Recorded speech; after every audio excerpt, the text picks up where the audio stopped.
ವಿಜಯನಗರ ಜಿಲ್ಲೆಯಲ್ಲಿ ಮೊಟ್ಟೆಗಳಲ್ಲಿ ಕ್ಯಾನ್ಸರ್ ಕಾರಕ ಅಂಶ ಪತ್ತೆಯಾಗಿದೆ ಎಂಬ ವದಂತಿಗಳು ವ್ಯಾಪಕವಾಗಿ ಹರಡುತ್ತಿದ್ದವು.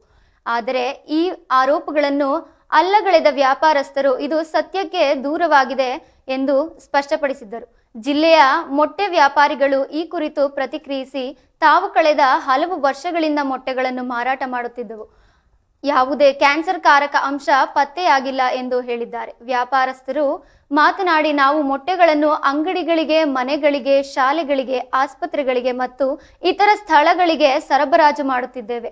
ಆದರೆ ಯಾರೂ ಸಹ ಈ ಬಗ್ಗೆ ಯಾವುದೇ ದೂರು ನೀಡಿಲ್ಲ ಎಂದರು.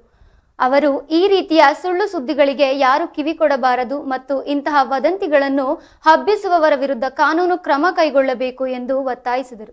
ಈ ಬಗ್ಗೆ ಪ್ರತಿಕ್ರಿಯಿಸಿದ ಖರೀದಿದಾರರೊಬ್ಬರು, ಇದು ಕಾಶ್ಮೀರದಲ್ಲಿ ನಡೆದ ಘಟನೆ, ನಮ್ಮ ಕರ್ನಾಟಕದಲ್ಲಿ ಇಂತಹ ಯಾವುದೇ ಘಟನೆ ನಡೆದಿಲ್ಲ. ನಾವು ಮೊಟ್ಟೆಗಳನ್ನು ಖರೀದಿಸುತ್ತಿದ್ದೆವು ಮತ್ತು ಯಾವುದೇ ಸಮಸ್ಯೆಗಳಿಲ್ಲ. ಸುಳ್ಳು ಸುದ್ದಿ ಹರಡುತ್ತಿರುವವರ ವಿರುದ್ಧ ಕ್ರಮ ಕೈಗೊಳ್ಳಬೇಕು ಎಂದು ಹೇಳಿದರು.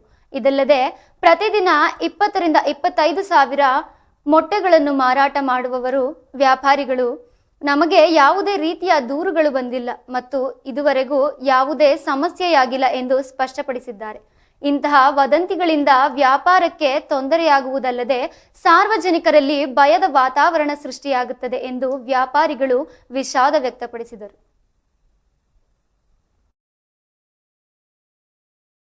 ನೀಡಿರ್ತಕ್ಕಂತ ವ್ಯಕ್ತಿಗಳ ವಿರುದ್ಧ ಕೂಡಲೇ ಕ್ರಮ ತಗೋಬೇಕು. ಯಾಕಪ್ಪ ಅಂದ್ರೆ ಇದು ಮೊಟ್ಟೆ ಒಂದು ಪ್ರೋಟೀನ್ ಅಂಶದ ಮೊಟ್ಟೆ. ಪ್ರತಿ ಸ್ಕೂಲ್ಗಳಿಗಾಗಿರ್ಬೋದು, ಅಂಗನವಾಡಿಗಾಗಿರ್ಬೋದು, ಆಮೇಲೆ ಹಾಸ್ಪಿಟಲ್ಗಳು, ಗೌರ್ಮೆಂಟ್ ಹಾಸ್ಪಿಟಲ್ಗಳಿಗಾಗಿರ್ಬೋದು, ಪ್ರತಿಯೊಬ್ಬ